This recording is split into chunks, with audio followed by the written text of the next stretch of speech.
Baik, selamat siang Bapak dan Ibu. Mohon instruksi sebentar, mohon izin. Selamat siang. Sepertinya sudah masuk waktunya. Kemudian pembicara sudah hadir di sini, Pak Moderator sudah ada, Pak Dekan, kemudian para tamu juga sepertinya sudah tidak sabar lagi mendengar pemaparan dari Pak Lambok. Mungkin supaya mempersingkat waktu, Mas Agus silakan sebagai moderator yang akan memimpin jalannya acara.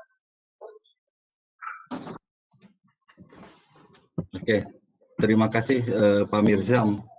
Bapak-bapak dan ibu-ibu bisa mendengar suara saya? Bisa.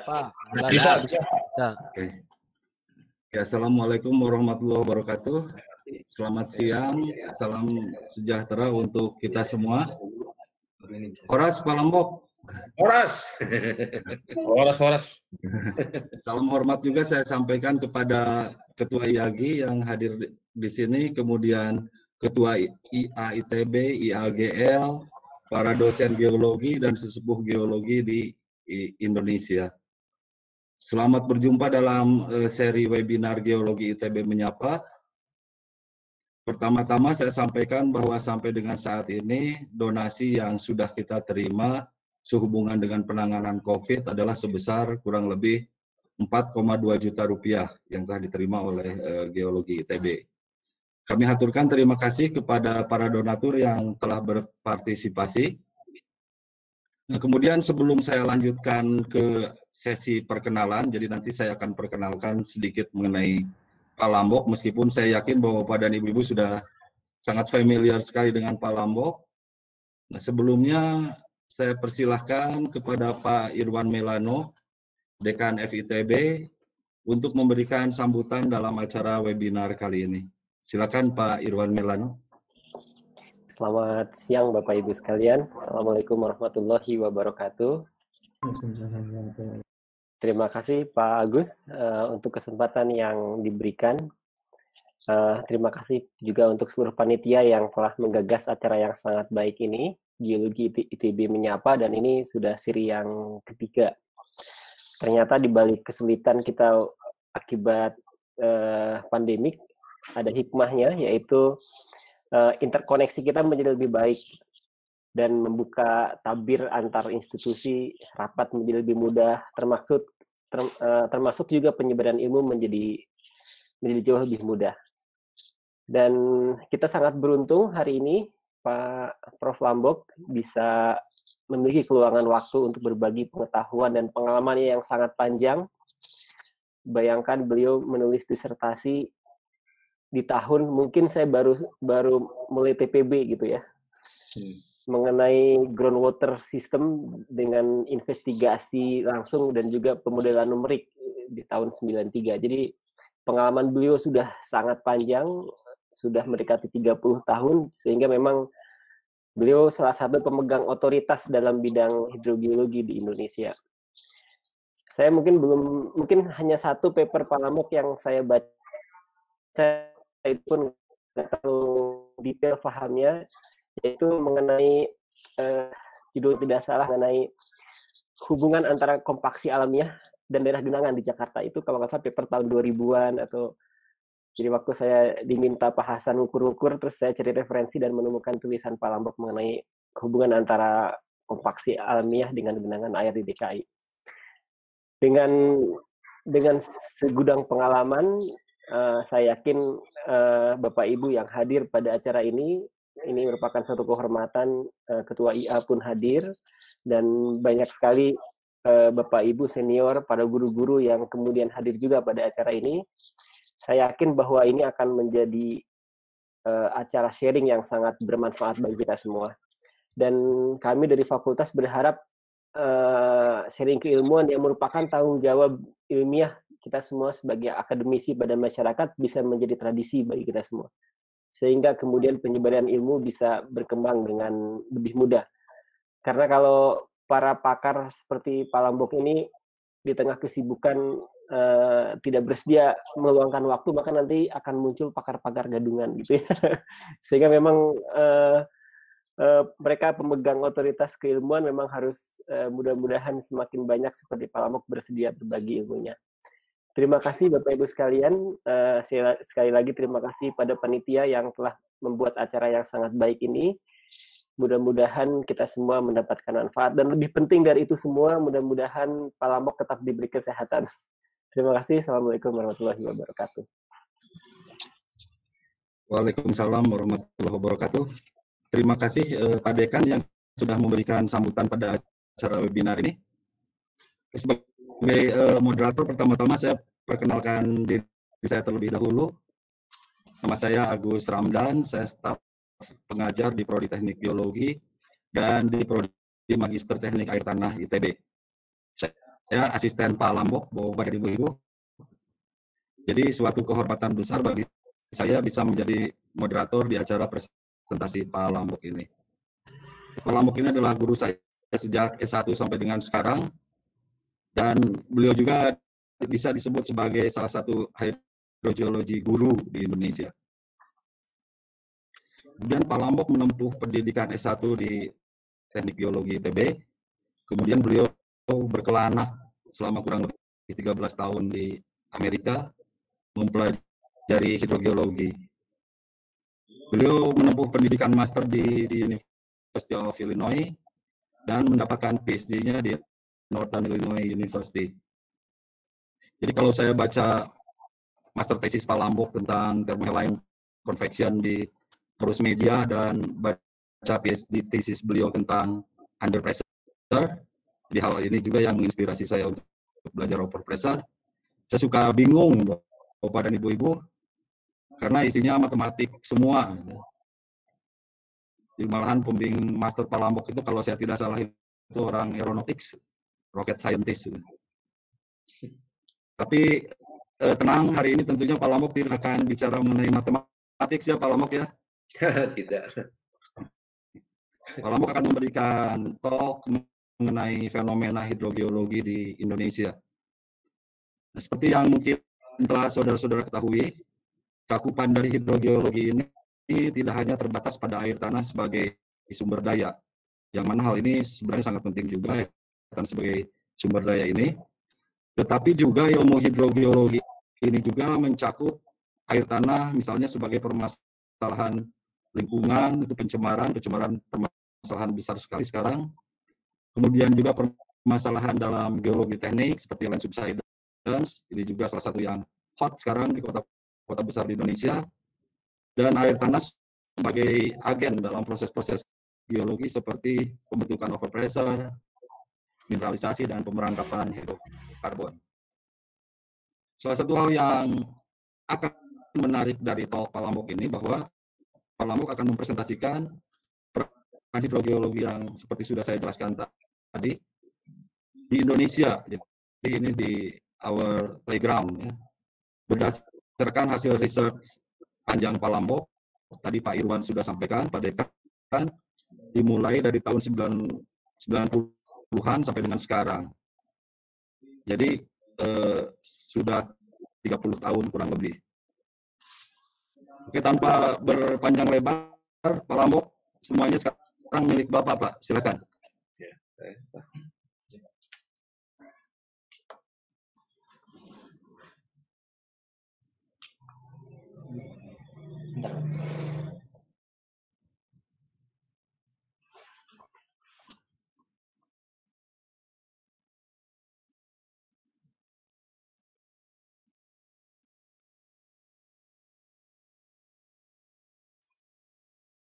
Ya.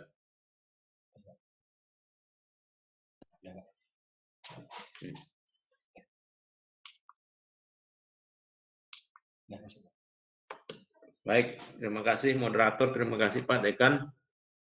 Jadi seperti disebutkan oleh moderator tadi, kita temanya ini bagus sekali nih, solidaritas untuk negeri. Jadi yang saya akan bicarakan di sini ya negeri kita. Saya tidak akan cerita negeri-negeri orang lain, negeri kita lah bagaimana. Negeri kita juga banyak hal yang kita perlu pelajari. Kemudian, jadi judulnya adalah fenomena hidrogeologi di Indonesia. Jadi berdasarkan seperti disebutkan tadi, 30 tahunan saya di Indonesia sebagai hidrogeologis, saya melihat apa yang jadi fenomena di Indonesia, dan apa yang saya sampaikan ini belum semua, masih banyak sebetulnya. Saya kutip beberapa yang akan saya bicarakan di sini. Tujuan saya untuk menyampaikan ini sebetulnya adalah menunjukkan apa-apa masalah dan juga mengajak rekan-rekan. Jadi untuk bersama-sama, mari kita pecahkan masalah hidrogeologi di Indonesia ini kembali lagi ya untuk negeri kita, untuk kemajuan negeri kita. Jadi saya selama ini jadi dosen, beberapa sudah ada S3, S2, itu yang bidang hidrogeologi. Nah, saya mengharapkan ke depannya nanti akan bertambah lagi S2 dan S3 yang akan mempelajari fenomena-fenomena tersebut. Baik. Itu kira-kira pendahuluan dari saya.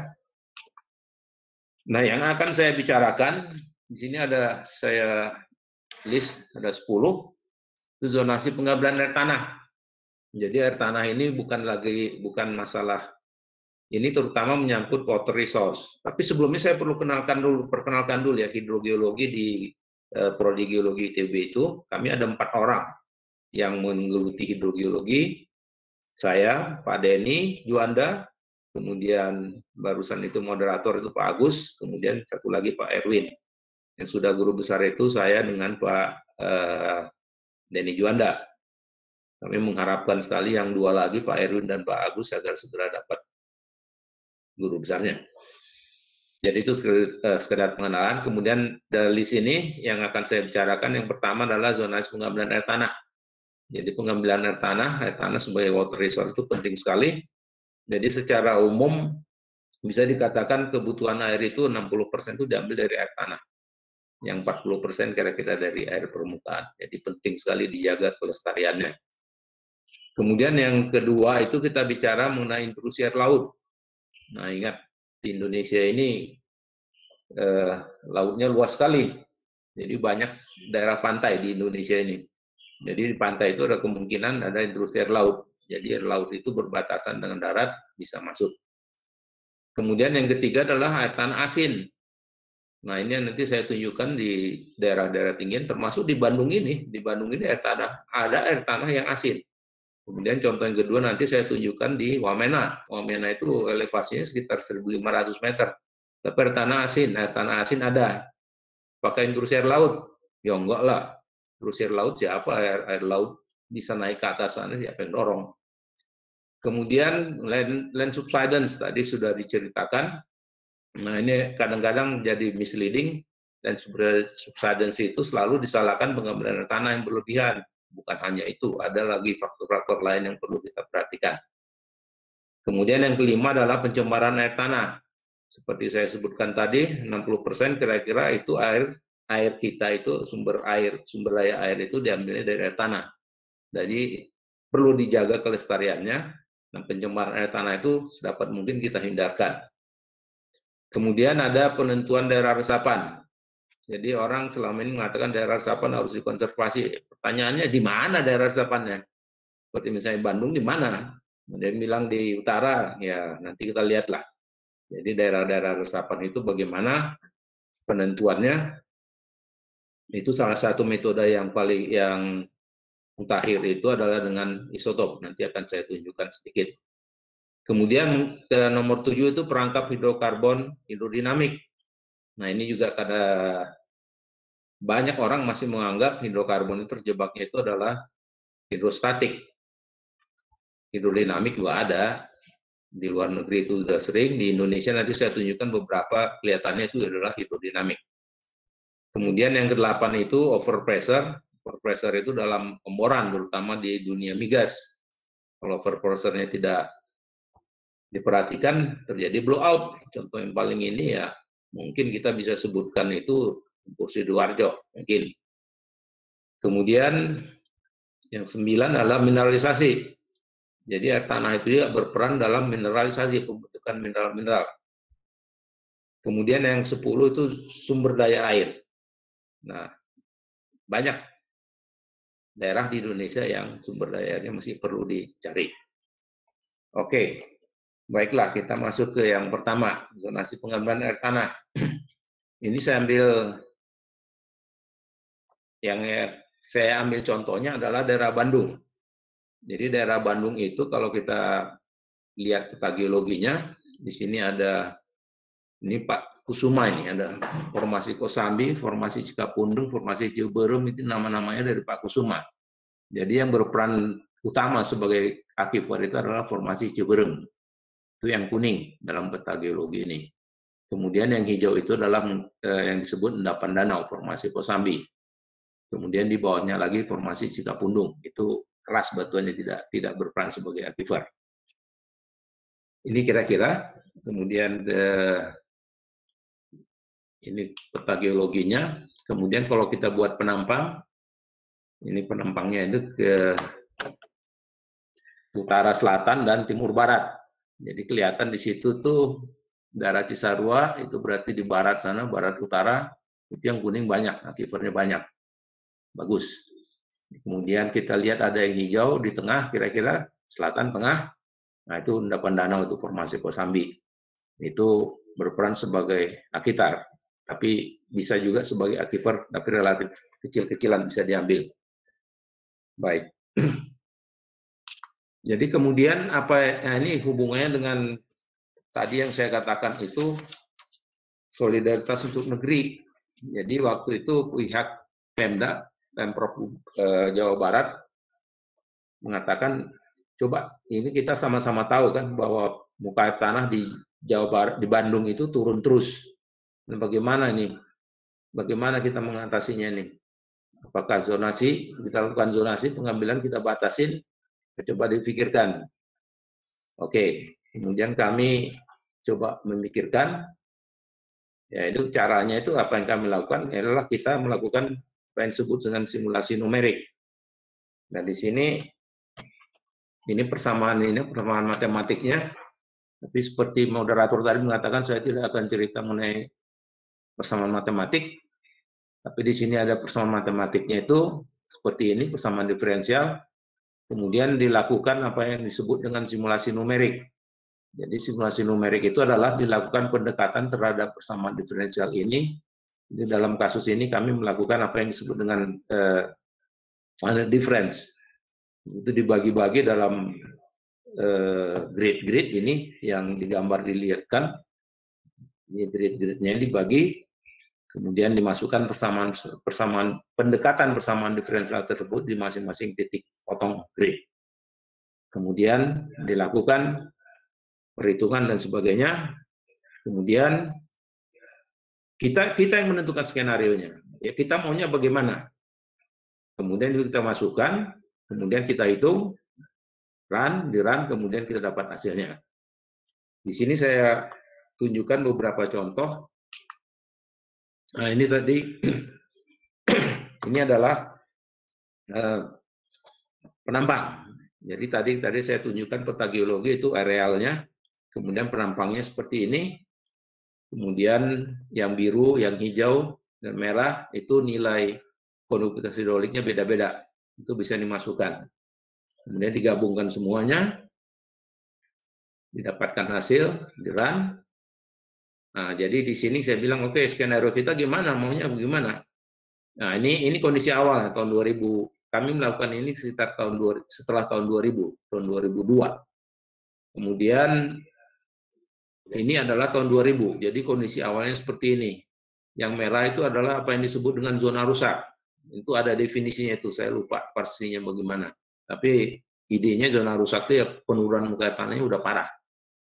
Kemudian ada zona kritis itu yang kuning, itu tidak separah zona rusak.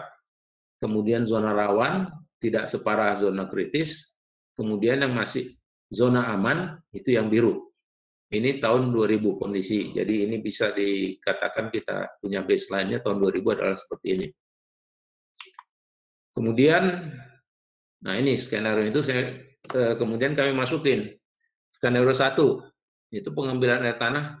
Nah, pengambilan air tanah itu seperti di Bandung ini, itu secara garis besar dapat dibagi dua. Jadi pengambilan air tanah oleh industri dan pengambilan air tanah oleh masyarakat. Nah, di sini kami melakukan simulasi, pengambilan air tanah sama dengan tahun 2002. Jadi tahun 2002 punya statistiknya, industri berapa dan di mana, kemudian oleh masyarakat juga di mana dan berapa. Itu dimasukkan, didapatkan hasilnya seperti ini. Kelihatan yang merahnya semakin lebar dibandingkan dengan tahun 2000. Kemudian kami coba lagi skenario, skenario 2. Pengambilan air tanah oleh penduduk meningkat. Jadi jumlah penduduk meningkat, itu bisa dilihat di itu statistik kependudukan. Kemudian industrinya tetap. Industri tetap artinya di stop. Tidak ada penambahan industri. Itu juga Dinas Perindustrian punya statistiknya. Industri kalau bikin tetap. Kita dapatkan simulasinya adalah seperti ini. Tidak separah yang sebelumnya. Yang masuk di akal lah saya kira. Kemudian di sini simulasi numerik 2013 ya, tadi juga 2013.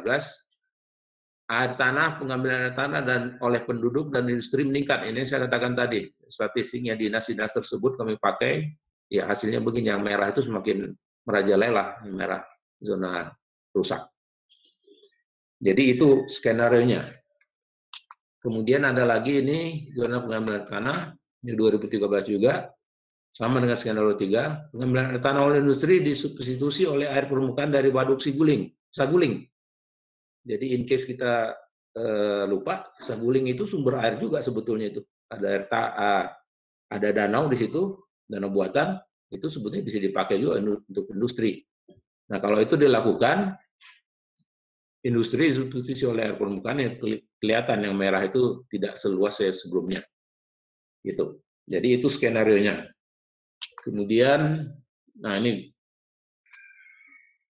penduduk tetap, industrinya sama dengan 0. Jadi tidak ada pengambilan industri, semuanya jadi biru, aman semuanya. Tahun 2013.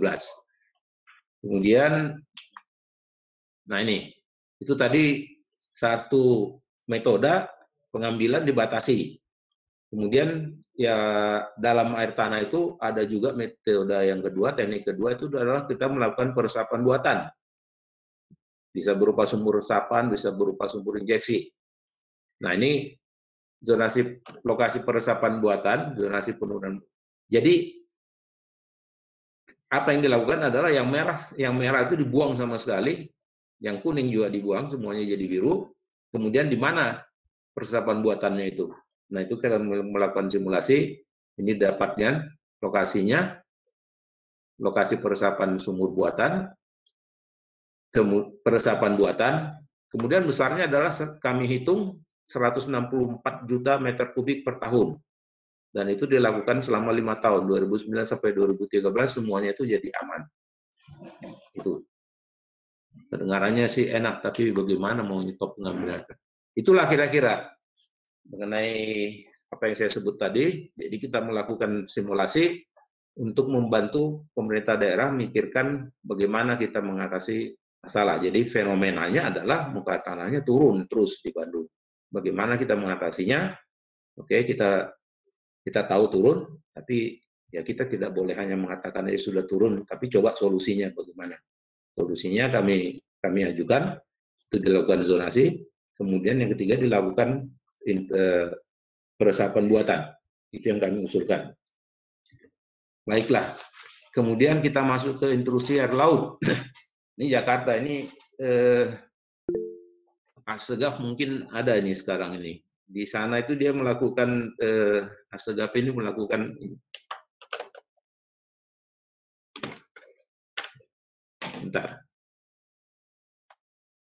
melakukan analisis isotop.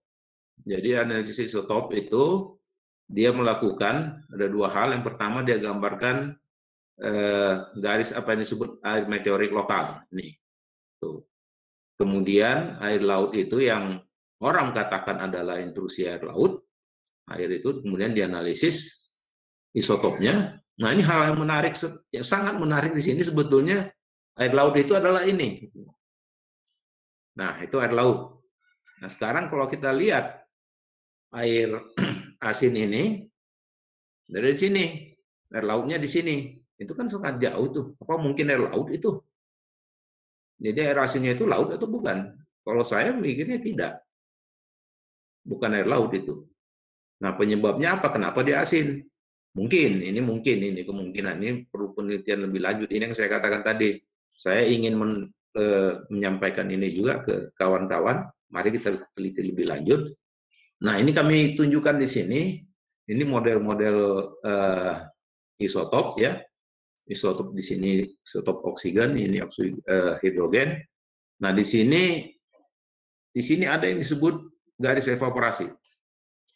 Nah, kalau kita perhatikan yang datanya Pak Asegaf itu kan mirip dengan ini nih. Jadi terjadi evaporasi evaporasi artinya airnya ke atas, tinggallah garam di bawah. Akibatnya apanya? Airnya menjadi payau atau asin. Jadi menurut kami kelihatannya harus dipikirkan ini, tapi belum kami teliti lebih lanjut ini bagaimana. Jadi janganlah terlalu cepat kita mengatakan air asin terus air laut. Tar dulu, tenang dulu. Ada kemungkinan mekanisme lain. Baik. Nah, itu juga mengenai air asin di Jakarta ini saya kira udah sering saya tunjukkan ini. Ini data-data zaman Belanda, dari mulai zaman Belanda. Itu yang dalam tadi, kalau tadi saya bicara yang dangkal itu kedalaman sampai 20 meter. Yang dalam juga itu jangan kaget bahwa di Jakarta itu air asin itu hal biasa dari mulai zaman Belanda. Jangan terlalu cepat mengatakan bahwa intrusi air laut terjadi. Jadi ini bisa juga karena evolusi air tanah dari resapan terus ke utara jadi brekis. Jadi di sini saya tunjukkan yang dalam juga brekis. Brekis itu payau artinya. Jadi kita jangan kaget. Yang dangkal, yang dalam brekis daerah Jakarta. Daerah lain juga mungkin seperti itu. Baik. Nah, kemudian ini kemarin saya tunjukin Pak Alven agak kaget juga dia. Nah, ini nih Bandung nih. Daerah Bandung ada Gede Bage, kita kan tahu ya Gede Bage ya. Nah, di situ kami melakukan pemboran di tahun 2006, saya bikin makalah dengan Pak moderator ini nih. Di Gede Bage itu air asin, ketemu air asin, bukan pasin lah, payau ya. Itu Gede Bage. Kemudian orang mengatakan itu air laut dari mana? Masa sampai ke Bandung air laut? Elevasi kita di sini 800-an, nggak mungkin didorong dari laut ke sini. Oke, jadi itu lokasinya Bandung Gede Bage. Selanjutnya, nah ini peta geologi tidak terlalu penting saya kira. Kemudian, nah ini hasil pemboran. Jadi yang saya katakan tadi ketemu air asin itu bukan cuma bicara saja. Saya tunjukkan di sini datanya. Jadi kami melakukan pemboran sampai 250 meter. Itu waktu itu yang minta tolong itu Bapeda Kota Bandung. Karena ada rencana perluasan Kota Bandung ke daerah Gede Bage. Nah, di Gede Bage itu gimana air tanahnya katanya. Kemudian kami lakukan pemboran. Nah, di sini di kedalaman 100-an meter itu CL-nya itu 1.300 mg per liter, 1.300-an. Kemudian ke bawah lagi itu 1.163 di sini. Nah, itu masuknya air payau itu.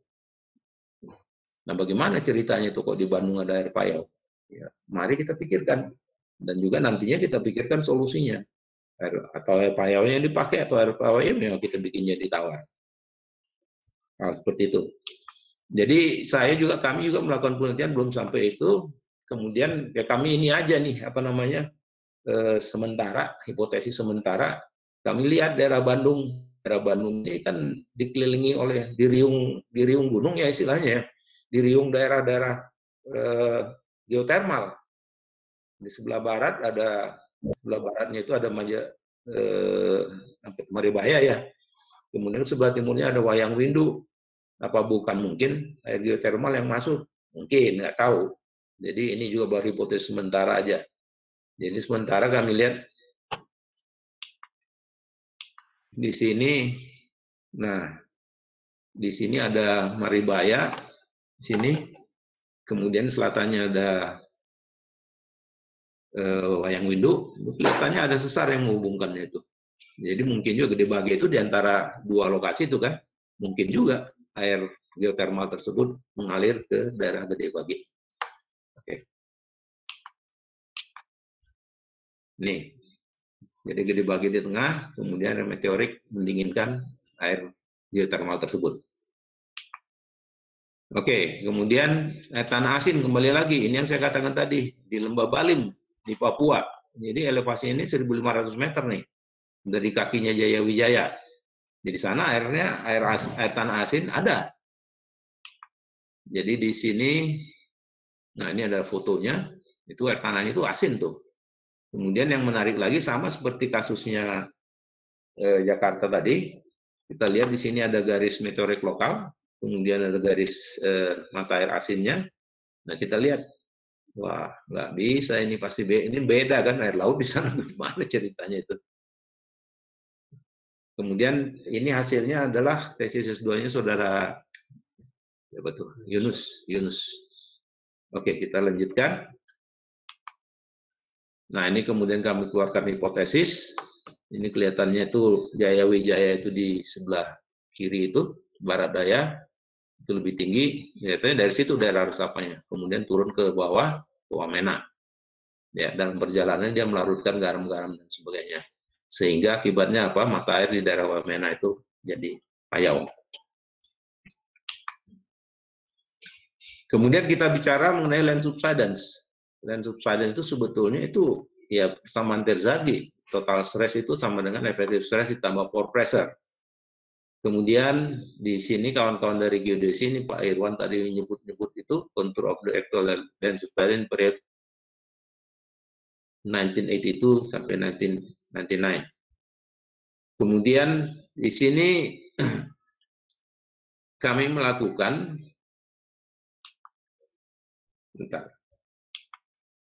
Nah ini di sini actual land subsidence. Kemudian ini moderatornya yang kami mengeluarkan makalah. Dia melakukan simulasi. Jadi pertanyaan yang kami ingin jawab adalah sampai berapa besar peranannya air tanah. Orang selalu mengatakan 100% itu akibat pengambilan air tanah. Ya mungkin benar, mungkin tidak. Jadi kami melakukan simulasi. Simulasi itu artinya dilakukan simulasi dari mulai tahun 1950 sampai dengan penulisan makalahnya tahun 2005 lah kira-kira. Jadi data-data kemudian dikumpulkan semua DKI itu, dikumpulkan kemudian dengan kecepatan pengambilan sekian dan sebagainya, kemudian didapatkan penurunan muka tanah pasti terjadi. Kemudian dilakukan perhitungan penurunan muka tanah mengakibatkan land subsidence. Land subsidence itu berapa? Itu kemudian dihitung, didapatkanlah. Nah ini orang banyak yang tidak suka sama saya. Kontribusi pengambilan air tanah terhadap land subsidence maksimal di Jakarta itu adalah 17,5%. Hanya 17,5%, yang lainnya itu ya faktor penyebab lain. Pembuatan bangunan dan sebagainya. Kemudian itu tadi mengenai Jakarta keseluruhan. Kemudian saya coba, ini saya tunjukkan di sini, kemungkinan ada kompaksi alamiah. Kemudian saya kumpulkan data-data pemboran, kemudian pengukuran pressure-nya, didapatkan ini kondisi apa yang disebut dengan kondisi overpressure. Jadi overpressure ini di atas ini. Nah ini bukan berpotensi. Kondisi overpressure ini artinya di situ masih terjadi kompaksi alamiah. Ini data menunjukkan seperti itu. Kemudian nah ini land subsidence Jakarta, ini diteruskan lagi, ini bimbingan saya S2 nih, Marilyn, dilakukan ada titik pemboran, kemudian di titik pemboran dilakukan perhitungan agak lebih rinci daripada yang pertama tadi. Kemudian dia dapatkan apa yang didapatkan oleh dia. Jadi ini daerahnya rawa buaya. Kemudian dia hitung kompaksi alamiah itu dihitung sama dia, didapatkan kompaksi alamiah itu sekitar 66%. Kemudian pengambilan air tanah itu kira-kira 19%. Faktor lain belum dihitung, ya jadi 2 yang dihitung. Jadi kalau yang tadi yang pertama itu yang dihitung adalah 1 saja. Pengambilan air tanah itu akibatnya apa? Kemudian ini ditambah dengan kompaksi alamiah. Faktor lain, nah itu belum dihitung, ada konstruksi sipil, hidrokompaksi lapisan gambut, kompaksi tanah urukan. Jadi Jakarta itu banyak urukan. Apalagi kalau kita bicara daerah ini seperti ini namanya rawa buaya, dulunya berarti rawa kan. Rawan berarti diuruk kan. Diuruk itu urukannya itu pasti turun tuh. Jadi itulah. Kemudian tektonik, orang suka nggak suka sama saya nih tektonik ya. Tapi orang-orang tektonik tolonglah bicara apakah memang Jakarta tidak ada tektonik ya? Ada katanya itu. Dulu saya pernah tempoh hari diskusi dengan Pak Heri Haryono dari LIBU. Oh ya ada lah tektoniknya katanya begitu. Oke. Ini saya baru land subsidence ya. Waktu udah jalan terus nih. Land subsidence kemudian, nah ini hasil bimbingan saya S3 nih siapa? Si Dwi Sarah. Jadi ini saya sengaja saya tunjukkan penampang geologinya. Jadi dia meneliti daerah Semarang Demak. Jadi daerah Semarang Demak ini penampang geologinya ini geologis begitu melihat ini kan walah katanya. Itu lempung melulu sebelah mana? Sebelah barat ya. Sebelah timur. Lempung melulu dan itu mudah di sana, itu mudah sekali ya. Kompaksi alamnya adalah. Jadi kalau dikatakan dia ada land subsidence ya oke, land subsidence ya ada. Tapi kalau melihat seperti ini kelihatannya ini kompaksi alamiahnya ini. Oke. Jadi dia melakukan penelitian. Nah, satu hal yang menarik lagi yang dia temukan di sana adalah ternyata air asin itu mengakibatkan kenaikan kompresibilitas. Jadi kalau dikasih air asin, lempung misalnya, lempung itu lebih kompres dibandingkan kalau tidak ada air asin. Jadi dia melakukan, kemudian dihitung oleh dia dilakukan perhitungan. Nah ini hasilnya kira-kira yang menarik. Ini enggak semua saya ambil, saya tunjukkan ini Semarang Demak ini. Kemudian rasio between natural compaction to observed land subsidence. Ini yang observe ini kawan-kawan dari geodesi nih. Nah ini yang menarik ini persentasenya. Persentasenya artinya kompaksi alamnya itu berapa persen. Yang pertama itu Semarang Demak ada yang 28, 30 makin ke bawah makin tinggi. Di Demaknya itu sendiri itu 92% sampai dengan 92%. Artinya 92% land subsidence itu adalah akibat kompaksi alamnya dihitung. Jadi poin saya sebetulnya ya land subsidence ya oke kita terima, akui ada land subsidence, tapi jangan terus mengatakan bahwa itu adalah akibat pengambilan tanah. Masih ada faktor-faktor lain harus dilihat. Baik. Kemudian pencemaran air tanah ini Taufik nih, S3-nya Taufik nih. Pencemaran air tanah saya ambil sedikit saja. Yang penting adalah saudara Taufik itu mengukur nitratnya sudah lumayan, tapi masih di bawah standarnya WHO. Dan itu kalau kita baca nanti bapak-bapak ibu baca disertasinya banyak hal yang menarik yang perlu kita pelajari. Ada pencampuran segala macam super dalam dangkal dan sebagainya. Yang penting adalah air tanah di Bandung itu sudah tercemar oleh nitrat. Nitrat ini bisa dari industri, bisa dari masyarakat, bisa dari pertanian. Pertanian pakai pupuk dan sebagainya itu nitrat, itu sumber nitrat itu. Jadi bisa dilihat lebih lanjut. Kemudian pencemaran air tanah buyat, ini juga saya tunjukkan, mungkin bapak-bapak, ibu-ibu nggak semua ingat buyat. Buyat dulu kan pneumonia itu masalah itu. Ini Pak Irwan jadi S3-nya itu di buyat itu. Jadi poin saya di sini adalah di sana itu harus kita juga sebagai geologis harus lihat di sana itu lumayan banyak juga ini mata air panas geotermal. Nah kalau dilihat itu ya harusnya memang tinggi. Jangan-jangan yang keukur itu adalah itu. Dan satu hal lagi waktu yang menarik nih waktu AMDAL-nya itu dilakukan, ya perusahaan itu mengatakan ya waktu AMDAL juga dilakukan itu akhirnya memang tinggi. Tapi ditanya di mana kalian ngambil itunya sampelnya di mana? Wah nggak dicatat katanya. Nah ya gimana kan? Jadi maksud saya jangan pandang enteng dengan AMDAL. AMDAL itu penting. Jadi sudah ada kasus baru pusing. Oke. Itu poin yang penting, jadi kita harus betul-betul, AMDAL itu jangan main-main. Geologis itu harus betul-betul peran di AMDAL. Kemudian selanjutnya adalah penentuan daerah resapan, ini lapangan panas bumi, Wayang Windu. Jadi di sini, ini apa yang dilakukan adalah dengan teknik, dengan menggunakan isotop, itu daerah resapan yang saya katakan tadi, kita selalu ribut, daerah resapan itu harus dikonserv. Tapi di mana daerah resapan? Nggak semua bisa jawab itu. Nah, di sini bisa dijawab di lapangan panas bumi Wayang Windu. Jadi air hujan diplot macam-macam dari meteorit lokal. Ini sama seperti DKI tadi. Kemudian hubungannya dengan elevasi. Kemudian, nah ini yang menarik di Wayang Windu itu didapat 2 garis. Jadi yang Nah, ada dua polanya itu. Jadi rupanya daerah resapan itu ada dua sistem hidrogeologi di daerah Wayangwindu tersebut. Oke, lanjut. Kemudian didapatkan elevasi dari daerah resapan, digambarkan. Nah, ini tesis S2, S3-nya Saudara Fajar Hendrasto nih, dosen Trisakti. Didapatkan daerah resapannya itu ada dua, yaitu daerah pertama, kemudian daerah yang kedua. Jadi artinya kalau melakukan konservasi ya jangan buang-buang duit. Konservasi daerah mana? Yang efektif itu ya di daerah sini. Daerah lain tidak efektif, buang-buang duit tuh. Oke. Baik. Selanjutnya, nah ini daerah resapan di Sibulangit, Sumatera Utara nih, dekat rumah saya nih, kampung saya nih. Jadi waktu itu ada mahasiswa S2 tuh si Suri Azan. Bagaimana mau untuk tesis saya sana aja, kampung kita aja dapat dia. Kemudian di Sibulangit, ada daerah Sibulangit, mungkin bapak-bapak ibu sering dengar Sibulangit itu Pramuka. Nah, di dekat situ ada mata air itu kemudian diambil oleh PDAM Medan. Kemudian pertanyaan juga sama seperti tadi juga. Oke, kita bicara konservasi daerah resapan, resapannya di mana? Kemudian kita bilang coba aja kita bikin studi isotop. Kemudian didapatkan ini yang saya kasih warna kuning, inilah daerah resapan. Jadi konservasi kembali lagi ya di sini dilakukan, jangan tempat lain. Ya.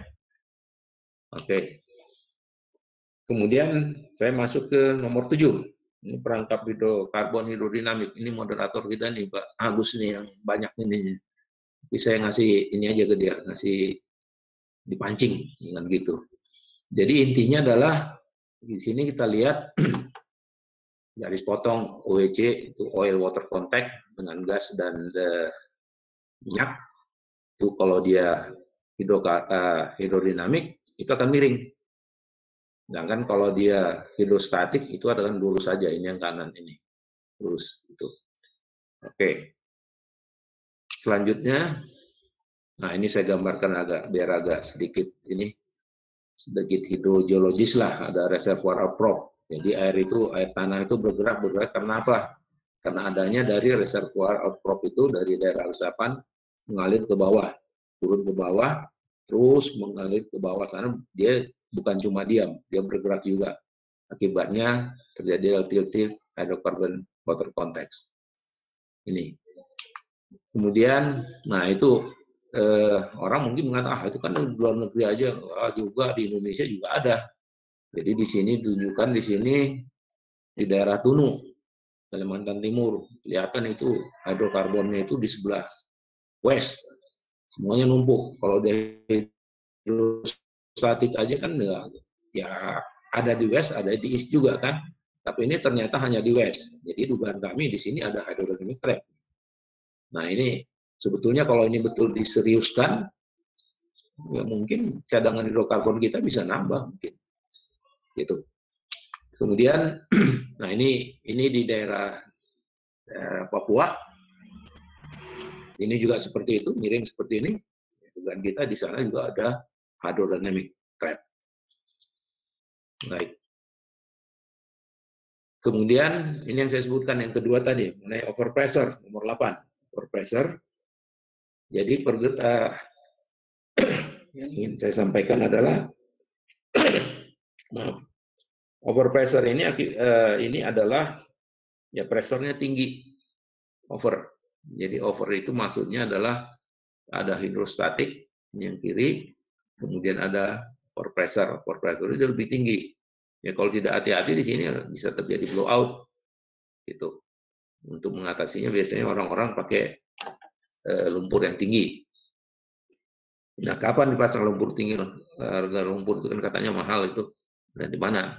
Nah, kita harusnya mampu memprediksi di mana kita harus pasang lumpur yang tinggi. Jadi ini contohnya saya kasih ini overpressure di North Sumatra Basin nih.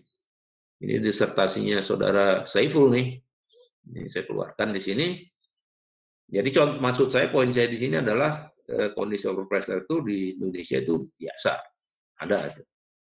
Oke. Baik.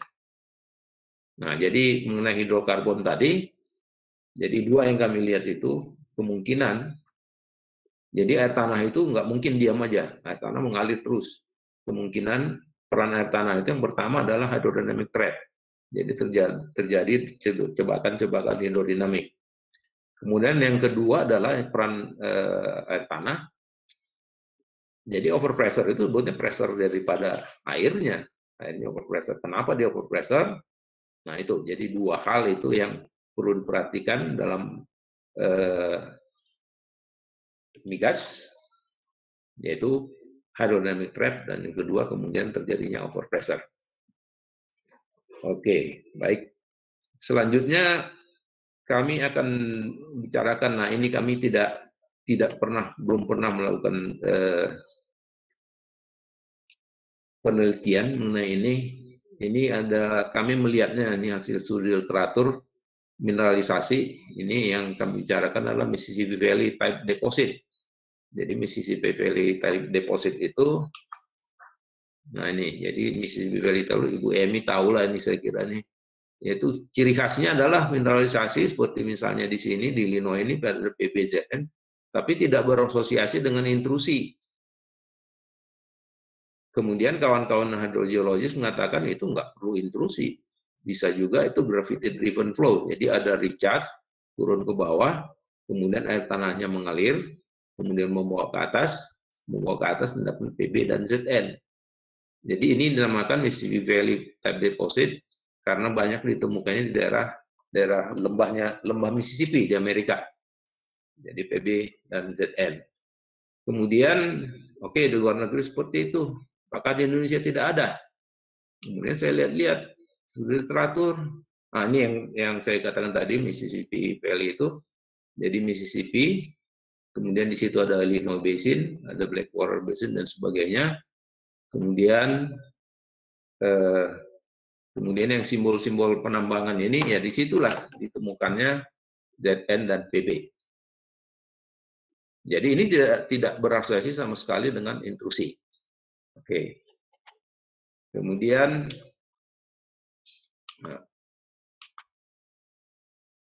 ini beberapa kawan membuat hipotesis terjadinya Mississippi Valley Type itu adalah seperti ini, tanah biasa yang tidak perlu intrusi. Kemudian saya lihat di Indonesia, apakah tidak ada? Kemudian saya curiga jangan-jangan yang PBZN di mana itu di Dairi, kan ada PBZN dari Dairi Project.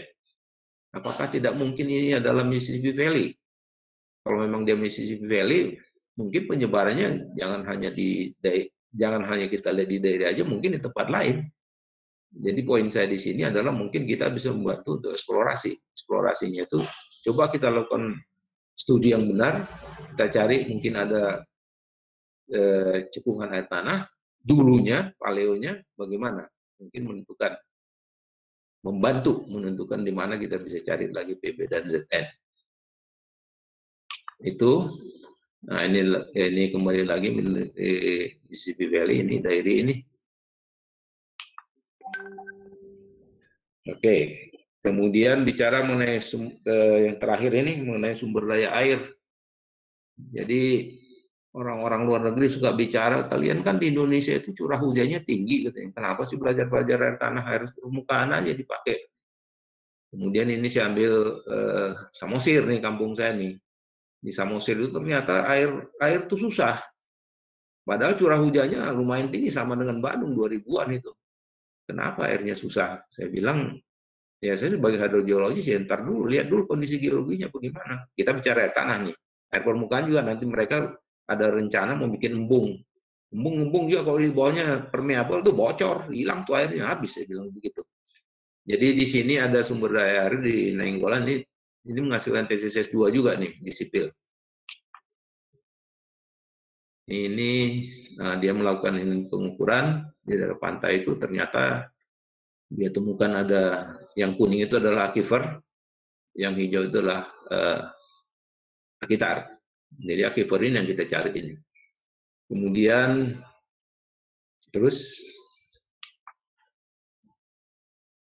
ini mahasiswa S1 saya nih, si Ferdinand, dia melakukan, saya bilang geologinya kita tahu, jadi dilakukan pemetaan dulu, yang sederhana aja, duit kita terbatas, saya bilang. Dan ini dia ke sana itu sebetulnya ada perlu saya sebutkan nih, perlu sumbangan dari apa yang disebut dengan PGTS. PGTS ini Persatuan Gajah Toba, apa S-nya lupa saya. Jadi alumni ITB yang berasal dari daerah sana, kemudian mereka bikin organisasi, mereka bikin kumpulkan duit, kemudian minta tolong ke kami. Ini air kelihatannya harus pikiran, oke, kita lihat dari dasarnya aja kita mulai. Jadi dibiayai oleh PGTS, didapatkan hasil seperti ini. Jadi intinya adalah ya geologinya harus tahu dulu apa nih, mau kita air tanah atau air permukaan. Geologinya untuk air permukaan juga geologinya bagaimana. Mau buat pembung seperti saya katakan tadi, pembungnya kalau di bawahnya itu yang permeable semua, ya bocor, habis airnya. Seperti itu. Saya kira cukup sekian presentasi dari saya. Terima kasih banyak, atur nuhun. Saya harapkan kita bisa diskusi. Terima kasih. Pak Moderator, silakan.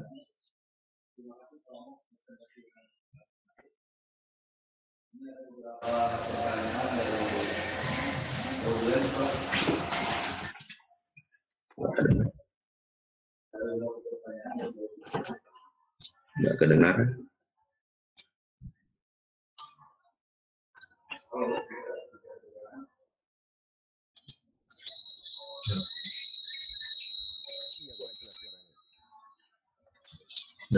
Bisa.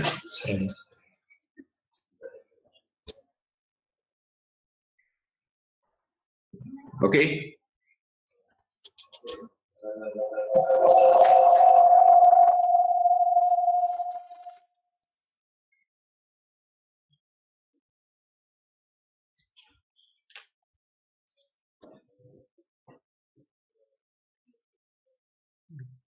Speakernya mana? Speaker apa lagi? Enggak kedengaran, bentar. Ya, enggak, bukan.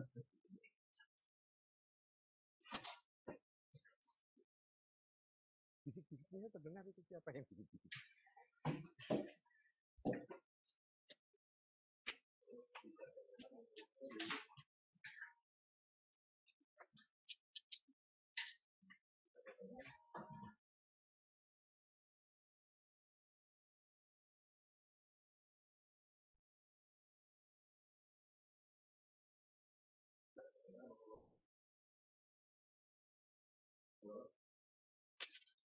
Sini kedengaran pelan. Suara itu dari lantai 2. Dari sana juga. Baik Pak Lambok, Bapak dan Ibu sambil nunggu koneksi dari Pak Moderator, saya mencoba membacakan dulu beberapa pertanyaan. Ini yang sudah terkumpul, Pak Lambok. Pertanyaan pertama itu dari Pak Erwin, pada Sabta Erwin. Pak Lambok, kira-kira kalau kita ingin menginjeksikan 164 juta meter kubik ke bawah, ya, secara teori apakah memungkinkan? Apakah ke aquifer yang tertekan? Silakan Pak Lambok, mungkin satu pertanyaan sambil menunggu Pak Mas Agus bisa terkoneksi. Ya. Baik, Pak Erwin. Bandung itu selain tertekan ada juga aquifer bebas. Jadi kalau aquifer tertekan susah tuh diinjeksikan. Makanya di situ tuh sebetulnya saya katakan juga yang pertama tuh betulnya geologinya. Jadi kita lihat dulu dua tipe itunya saya tunjukkan tadi. Kalau dia aquifer tertekan itu harus injeksi. Lokasinya di mana? Kemudian kalau dia aquifer bebas ya nggak perlu injeksi. Itu pakai ini aja, gelontor aja, pakai apa, gravitasi aja turun dia itu bisa masuk. Jadi hal seperti itu, maksudnya kita tahu geologinya dulu. Ya apa yang saya sampaikan tadi masih global sifatnya itu. Ada potensi, kemudian juga kita harus tahu. Jadi teknik yang kita pakai itu dasarnya adalah geologinya begitu. Gitu, Pak Erwin. Jadi apakah bisa dipakai? Apakah semua? Saya kira nggak semuanya itu confined. Nggak semuanya terkekang. Ada juga aquifer bebas di Bandung. Gitu kira-kira Pak Erwin. Baik, terima kasih Pak Lambok. Mas Agus sudah bisa terkoneksi? Masih menunggu ya. Baik, ada pertanyaan kedua Pak Lambok. Ini mungkin dari kerabatnya Pak Lambok, ini dari Andi Hutasoid namanya Pak Lambok. Si Andi. Jadi bertanya begini, Pak Lambok dan Mas Agus dan ya Geologi ITB terkait apa namanya realisasi dan solusi yang sudah diberikan kepada pemerintah ini sejauh mana Pak? Apa artinya riset-riset yang sudah dihasilkan oleh Bapak ini kemudian diimplementasikan menjadi suatu kebijakan? Udah boleh saya jawab? Iya, silakan Pak.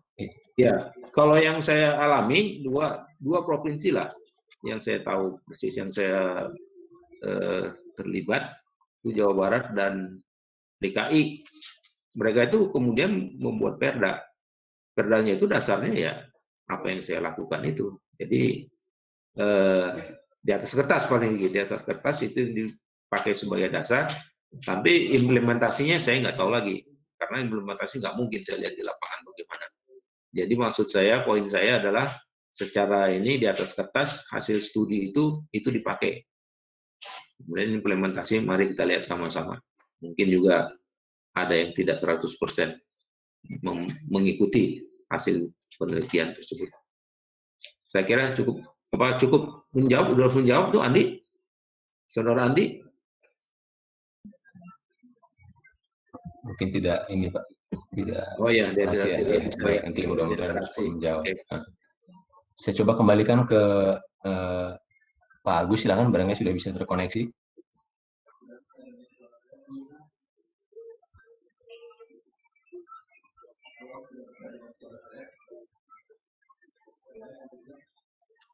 Belum. Suaranya masih kecil ya. Baik, kalau begitu saya bacakan lagi pertanyaan ke berikutnya ya Pak Kalambok ya, mohon izin. Ya. Jadi ada dua pertanyaan yang berurutan. Yang pertama dari kolega Pak Kalambok Bu Rina. Tadi mungkin sudah disampaikan sama Pak Kalambok. Jadi apakah air asin itu selalu air laut? Beliau Bu Rina juga mengatakan kan tidak selalu, bisa juga geothermal rainwater ataupun conat water. Nah, mungkin itu yang nanti perlu sama Pak Lambok disampaikan kembali. Terus pertanyaan berikutnya dari Mas Nathan nih Pak Lambok. Untuk ngecek yang kira-kira air laut ataupun air asin itu, apa parameter yang dicek Pak? Kira-kira apakah chloride atau isotop jenis apa yang secara spesifik? Mangga Pak Lambok. Ya, baik Bu Rina. Ya saya kira seini dengan saya bahwa air asin itu nggak harus laut. Jadi kan saya tunjukin tadi seperti di daerah Baliem itu kelihatannya itu adalah air dari Jaya Wijaya turun kemudian mengalami apa namanya itu evolusi yang menjadi asin sampai di Wamena. Kemudian yang pertanyaan yang kedua ya. Iya. Maaf, yang Rina tadi yang geothermal, iya geothermal juga kita tahu CL-nya kan tinggi, makanya saya keluarkan hipotesis ya di Bandung itu mungkin itu adalah air geothermal mengganggu masuk air geothermal sehingga air itu menjadi asin itu. Kemudian Nathan air laut atau tidak tadi kan sudah saya tunjukkan itu isotopnya itu. Jadi isotopnya itu yang dipakai adalah oksigen 18 dan deuterium. Itu dua itu yang bisa dipakai. Dua itu. Ya. Itu yang memang jadi ini Pak ya, jadi indikator ya, deuterium dan. Iya. Dua itu. Baik. Baik, mudah-mudahan cukup menjawab Bu Rina sama Mas Nathan. Mas Agus sudah bisa?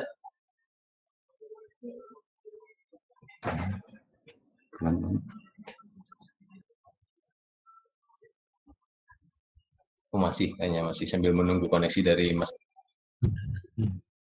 Saya izin. Iya, Mas Agus. Oh, sudah bisa ya. Silakan. Pertanyaan kelima mungkin dari Mas Marino atau Mas Agus, saya berikan ke moderator. Oke, terima kasih Pak Mirza. Mohon maaf ini ada gangguan di jaringannya. Jadi ini ada pertanyaan Pak Lambok dari Marino nih Pak. Ya, Marino. Ya.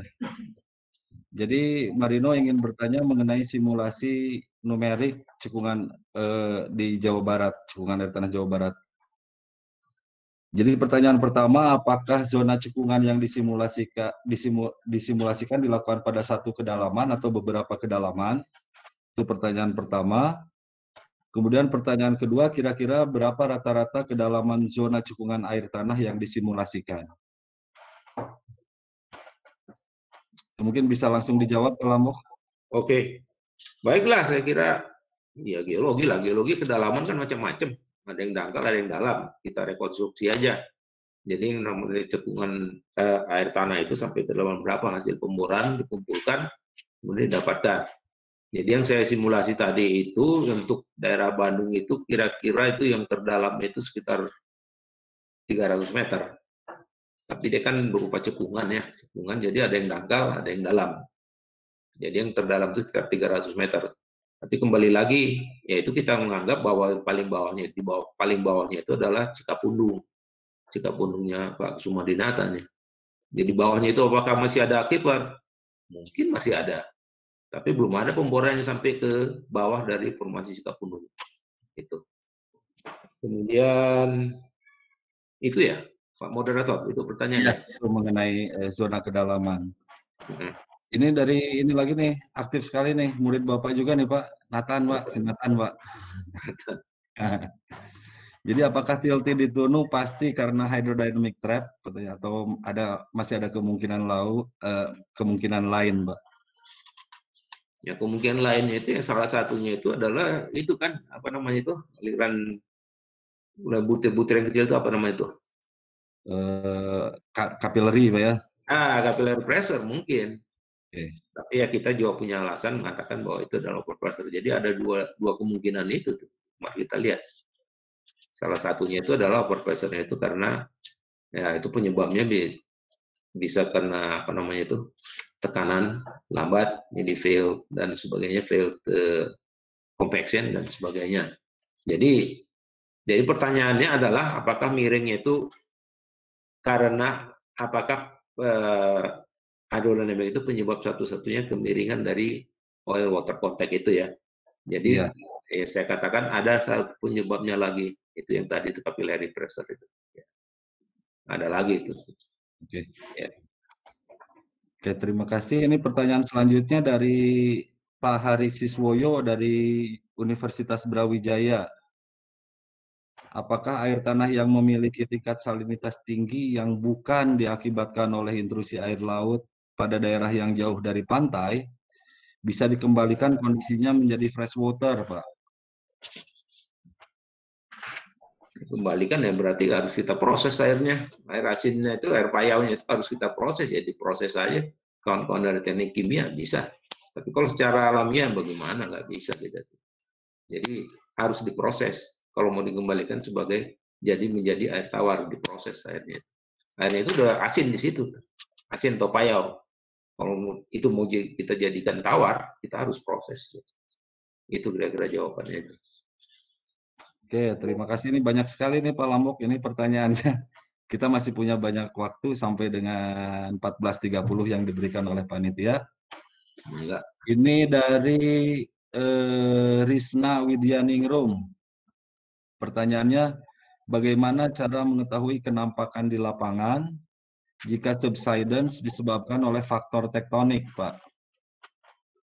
Kenampakan di lapangannya. Lapangan ya kita harus tentu sebelum ke lapangan harus studi literatur ya.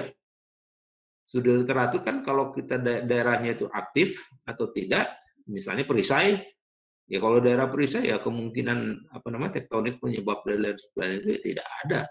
Tapi kalau kita bicara Indonesia ya bukan keseluruhan ya, mungkin yang di Kalimantan agak stabil, tetap apa namanya tidak ada pergerakan tektonik, ya mungkin itu. Jadi studi literatur dulu, kemudian setelah itu ke lapangan, di lapangan kemudian dilihat. Jadi yang bisa dilihat di lapangan dengan itu saja adalah land subsidence dan dampak-dampaknya. Penyebabnya apa itu harus uji lab apa segala macam. Gitu. Oke, terima kasih Pak Lambok. Ini pertanyaan singkat dari Nathan lagi.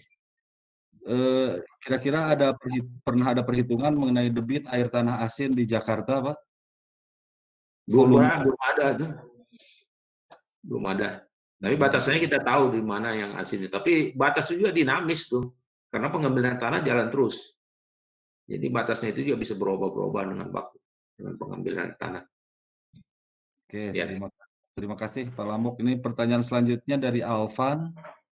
Apakah ada perbedaan zona resapan air tanah dengan zona imbuhan air tanah? Kemudian bagaimana cara menentukan zona imbuhan air tanah yang dapat dimanfaatkan air tanahnya. Jadi ini salah satu isu ya biasanya di zona imbuhan air tanahnya tidak boleh dimanfaatkan seperti itu gitu Pak. Iya, jadi untuk zona resapan, zona imbuhan itu sama lah itu. Jadi ciri-cirinya itu ada itu ciri-cirinya itu yang bisa kelihatan oleh mata itu, kayak yang kasat mata itu kedalaman muka tanah. Kalau daerah resapan itu dalam tuh biasanya itu muka tanahnya itu dalam. Jadi kalau kita ke daerah perbukitan, coba ngebor, ngebor air tanah itu akan dalam sekali baru ketemu tanah. Itu kemungkinan daerah resapan. Kemudian pertanyaan yang kedua tadi ya. Ya, apakah dapat dimanfaatkan air tanah di zona imbuhan? Iya.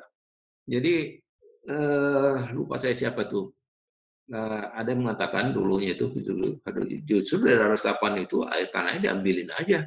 Kalau diambilin artinya air tanah yang diambil kita menyediakan space yang lebih banyak lagi untuk air hujan meresap. Jadi air tanahnya diambilin, air hujan makin banyak meresap, masuk, kemudian itu akan mengalir ke daerah alirannya. Jadi hal yang baik justru untuk resapan itu pengambilan air tanah di daerah resapan, gitu. Jadi saya masih berpegang pada itu. Oke, terima kasih Pak Lambo, karena ini kadang-kadang kita suka berpikir counterintuitif gitu ngambil air tanah di daerah resapan, tapi ternyata itu justru yang disarankan Pak ya, di daerah resapan dibandingkan di daerah aliran misalnya, karena mengisinya air tanahnya lebih cepat tadi seperti yang Pak Lambok sebutkan gitu Pak ya, memberikan space lebih banyak dan mungkin ada rejected recharge yang bisa jadi masuk gitu nantinya. Oke, kemudian dari Pak Budi dari Badan Geologi Pak, pertanyaan selanjutnya. Jadi pembuatan sumur imbuhan dengan langsung penetrasi ke aquifer tertekan saat ini menjadi salah satu program yang dijalankan beberapa provinsi, Pak. Jadi membuat sumur imbuhan dengan penetrasi langsung ke aquifer tertekan. Seperti di Jawa Barat dan Kalimantan Selatan. Kemudian meneruskan pertanyaan Pak Erwin tadi, apakah akan efektif kalau melakukan imbuhan ke aquifer tertekan dengan cara gravity, Pak? Oke. Jadi kalau untuk aquifer tertekan itu kita lihat dulu bagaimana memang pengambilan air tanah mengakibatkan sudah apakah air tanahnya masih ada, masih nekan ke atas atau tidak. Jadi kalau dia aquifer terkekang itu artinya kita harus injeksi. Nah, injeksi ini nggak kalau di bawah itu tekanan airnya itu besar, artinya kita nekannya injeksinya harus besar. Artinya apa? Ya energi besar, mahal. Jadi kita harus lihat, oh ya aquifer terkekang boleh saja aquifer terkekang, tapi memang sudah muka tanahnya sudah bagaimana? Kalau istilah di hidrogeologi udah terjadi groundwater mining enggak? Kalau belum ada groundwater mining artinya sudah kering. Jadi orang sudah kering artinya kalau dengan gravitasi aja bisa masuk airnya. Tapi kalau dia belum kering itu harus ditekan. Jadi untuk Jakarta juga kami dulu pernah melakukan itu beberapa sumur injeksi, itu mahal itu dan lambat. Karena Jakarta itu juga itu belum di lokasi tersebut yang kami lakukan itu belum ada groundwater mining. Jadi tanahnya itu bukan berarti aquifernya itu jadi kosong, enggak. Air tanah itu masih ada, masih nekan ke atas. Jadi mau diinjeksikan ya mahal gitu. Jadi untuk ke daerah-daerah Jawa Barat mana katanya tadi, Kalimantan Selatan. Ya kita lihat dulu bagaimana udah ada groundwater mining atau belum. Nah di situ poin saya sebetulnya ya geologi atau hidrogeologi itu jangan sembarangan aja terima-terima pekerjaan, harus pakai mikir gitu. Gitu Pak Moderator. Oke, terima kasih Pak Lambok. Jadi bukan hal yang simple injeksi itu gitu Pak ya, perlu ada pemahaman mengenai hidrogeologi yang cukup solid gitu Pak ya. Iya. Oke, ini pertanyaan selanjutnya dari Agaton Pak, murid Bapak juga. Agaton, apa kabar? Jadi apa kabar Pak Lambok? Katanya semoga sehat selalu. Ini ada dua pertanyaan dari Agaton. Yang pertama, parameter apa saja yang perlu diamati untuk menilai ketahanan air tanah di suatu wilayah perkotaan? Dan apakah konsep yang ideal untuk tata kota yang baik Dan apakah konsep yang ideal untuk tata kota yang baik jika mengacu kepada ketahanan air tanah?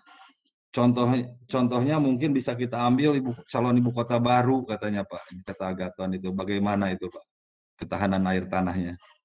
Ya, jadi kembali lagi kuncinya geologi. Jadi kalau mau bikin kota baru ya lihat geologinya dulu lah bagaimana. Ini kita hubungannya dengan air ya, air tanah lah.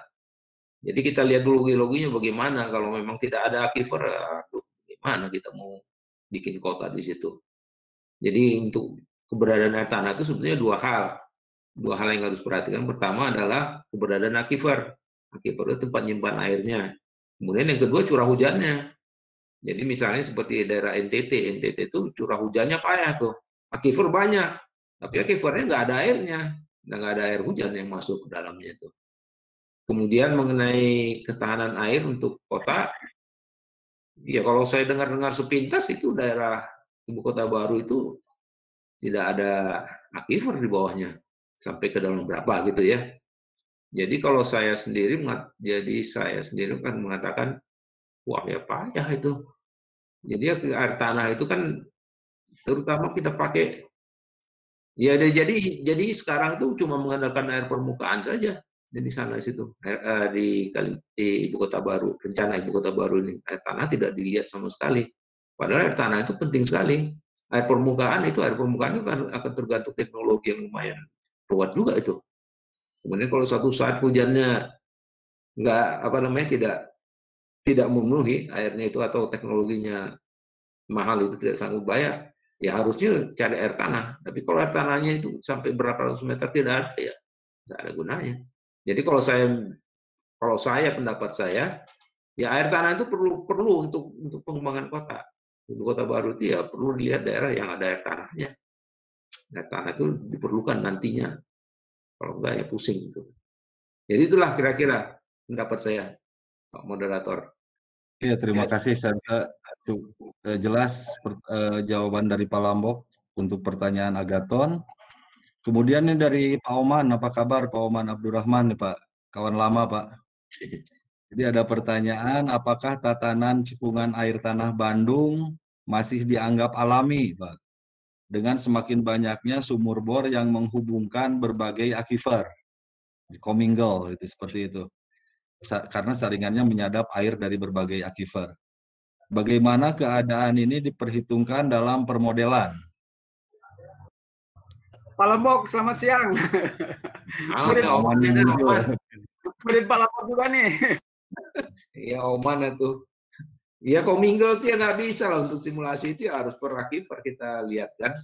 Jadi kan kalau secara bukan idealnya itu kayak misalnya pengukuran, pemantauan, itu per aquifer. Jadi per aquifer itu dipasang screen. Jadi aquifer sini pasang screen-nya, aquifer lain pasang screen-nya lagi. Kalau commingle ya susah itu commingle itu. Tapi ya bisa juga jadi commingle itu kita kemudian aquifer itu kita satukan dalam satu sistem aquifer ini kita sebut. Jadi bukan aquifer lapisan lagi, tapi sistem aquifer. Jadi tetap bisa dilakukan simulasi, tapi kita akan bicarakan asal jujur aja. Ini yang kita lakukan simulasi ini adalah sistem aquifer, bukan lapisan-lapisan aquifer, sistem aquifer.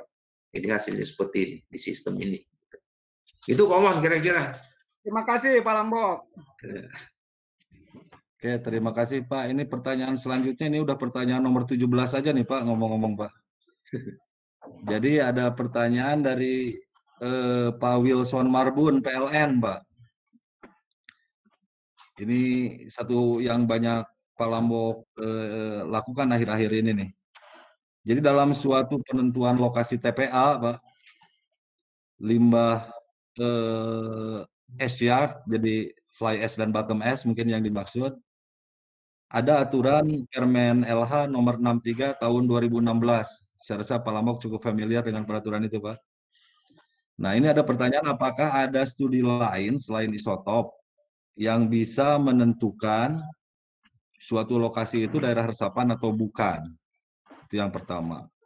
Kemudian yang kedua, apakah ada hubungan air tanah dangkal, misalnya yang kurang dari 4 meter dengan kemenerusan air tanah di dalam suatu aquifer? Itu pertanyaan yang kedua, Pak.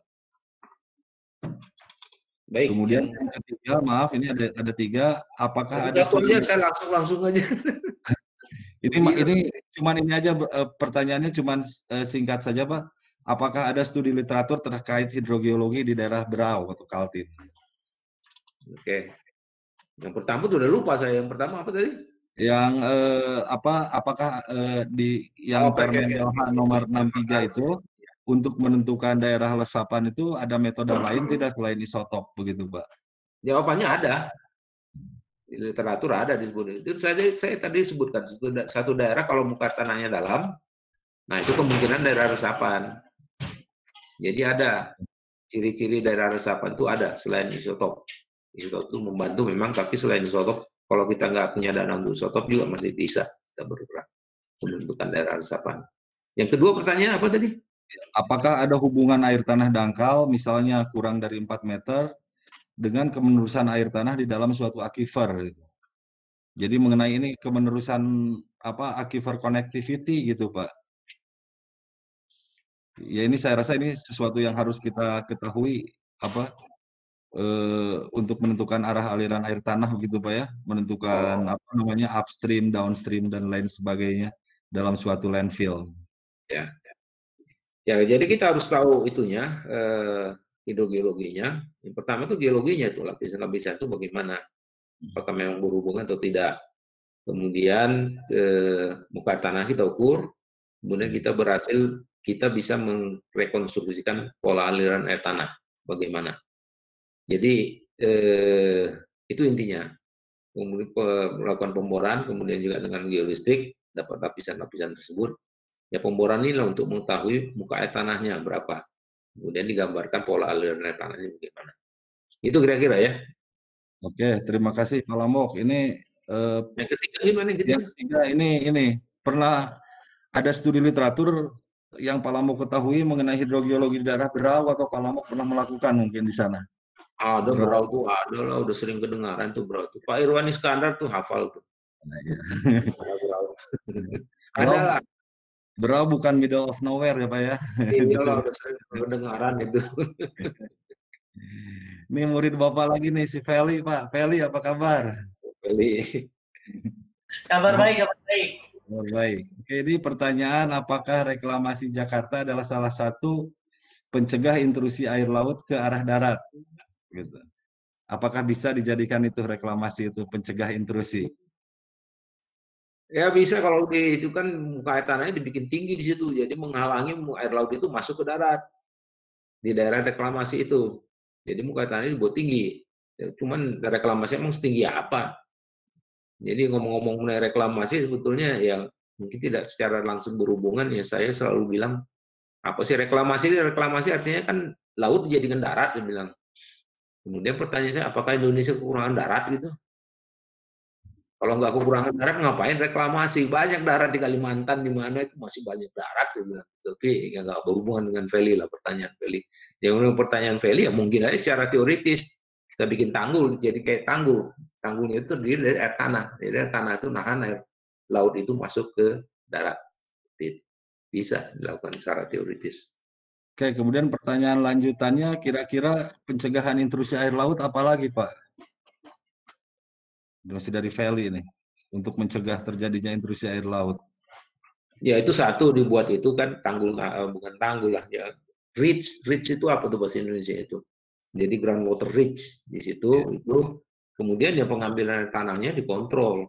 Jadi seperti Jakarta juga ya banyak pengambilan air tanah itu, air tanah itu diambil kemudian dibuang-buang aja, bukan dibuang-buang, makanya tidak hemat.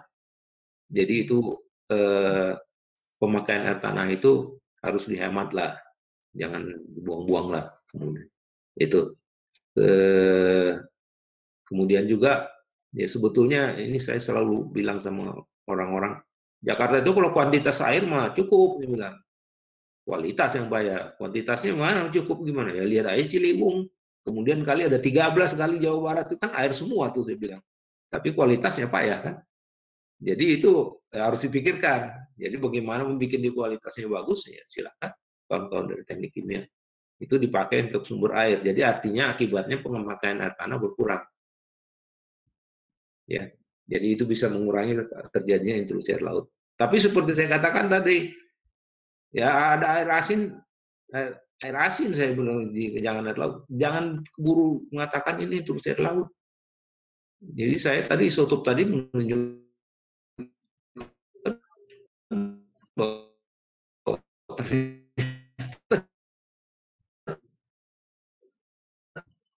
bukan air laut, air aja kopi. Saya kira itu. Halo? Ya, Pak Lambok. Oke, ini Ya. pertanyaan selanjutnya, Pak.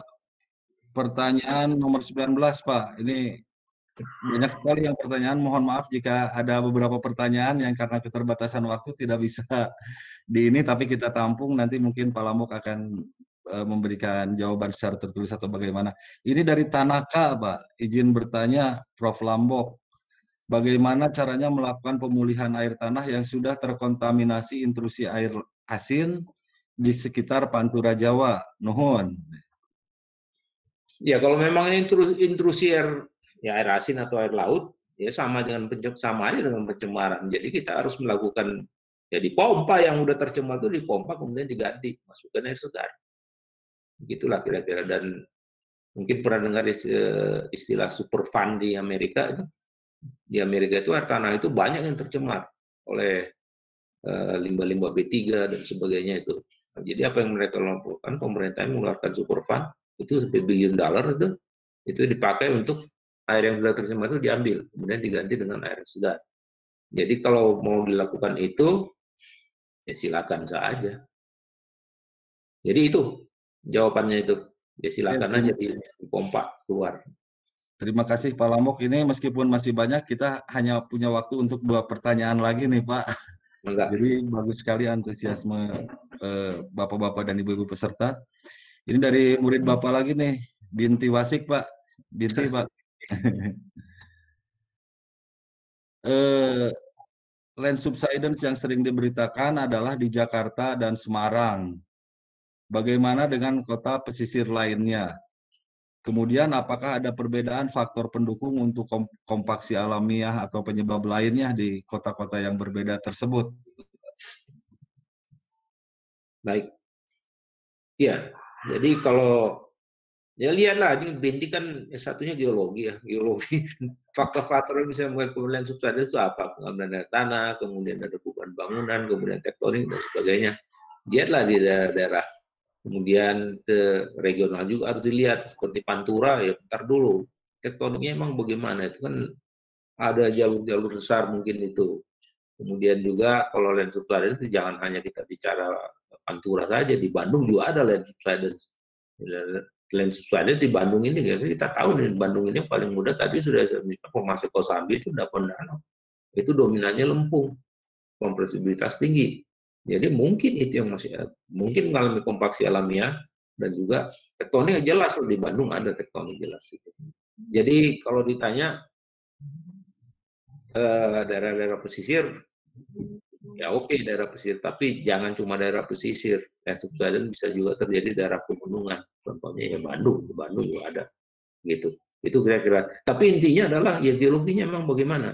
Kita sebagai geologis melihatnya itu harus ya dilihat dulu kondisi geologinya kan bagaimana. Itu kira-kira. Oke Pak Lambok, pertanyaan terakhir untuk siang ini Pak.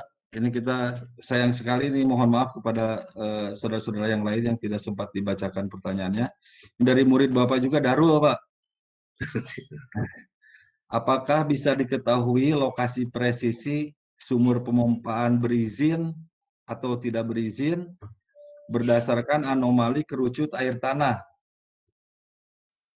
Ya, bisa dilakukan itu. Itu saya pernah lakukan di Jakarta itu. Saya lakukan simulasi, kemudian saya hitung itu berdasarkan sumur-sumur yang tercatat yang dilaporkan. Berdasarkan sumur yang catat itu, yang dilaporkan itu terdapat muka air tanah itu penyebarannya seperti ini. Tapi kemudian saya bandingkan yang benarnya bagaimana? Benarnya seperti ini, beda. Itu artinya ada sumur-sumur liar. Nah, cuman sumur liarnya itu di mana? Dengan simulasi numerik saja tidak cukup. Jadi apa yang saya lakukan dulu itu adalah dengan pakai georadar. Georadar itu lumayan ampuh tuh. Pakai georadar dapat gitu tuh. Ini sumur liar di sini nih. Jadi gitu, yang dengan simulasi digabungkan dengan georadar, itu salah satunya. Ya, itu kira-kira Darul. Oke, terima kasih banyak Pak Lambok. Presentasi yang sangat menarik dan antusiasme yang luar biasa dari Bapak-Bapak dan Ibu-Ibu peserta. Ini pertanyaan masih banyak, tapi mohon maaf karena keterbatasan waktu tidak bisa dijawab pada kesempatan sekarang. Jadi sekali lagi terima kasih banyak Pak Lambok, presentasi yang sangat menarik sekali Pak. Dan terima kasih kepada Bapak-Bapak, Ibu-Ibu, Saudara-saudara semuanya yang telah hadir dalam seri webinar geologi ini, Geologi ITB. Kemudian ini ada pengumuman sedikit. Untuk webinar berikutnya, presenternya adalah Pak Profesor Edi Subroto. Saya rasa Pak Edi ada di sini. Ada ngantuk. Jadi nanti panitia dari Geologi ITB akan memberikan pengumuman lanjutan mengenai topik dan lain sebagainya. Jokinya tentunya Pak Edi ya. Iyalah. Udah bangun, udah bangun. Kira-kira judulnya Oke, sekali lagi saya aturkan terima kasih banyak Pak Lambok, terima kasih banyak Bapak-Bapak dan Ibu-Ibu semuanya. Terima kasih banyak panitia. Panitia saya rasa sangat profesional melaksanakan acara ini. Untuk selanjutnya saya kembalikan lagi kepada panitia. Silahkan Pak Alven mungkin. Assalamualaikum warahmatullahi wabarakatuh. Waalaikumsalam warahmatullahi Waalaikumsalam wabarakatuh. warahmatullahi wabarakatuh. Baik, terima kasih Pak Lambok atas paparannya, juga Pak Agus yang sudah menjadi moderator acara siang ini. Jadi seperti disampaikan bahwa minggu depan kita punya webinar tidak kalah menarik, insya Allah akan diisi oleh Pak Edi Subroto. Baik, Bapak dan Ibu, tidak terasa sudah di penghujung acara. Mungkin sebelum itu kiranya berkenan untuk menyalakan kamera dulu untuk kami lakukan dokumentasi. Sebelum setelah itu acara bebas untuk berlangsung pertama. Kamera kita udah. Mas Alven, silakan mungkin bisa mengambil fotonya ya.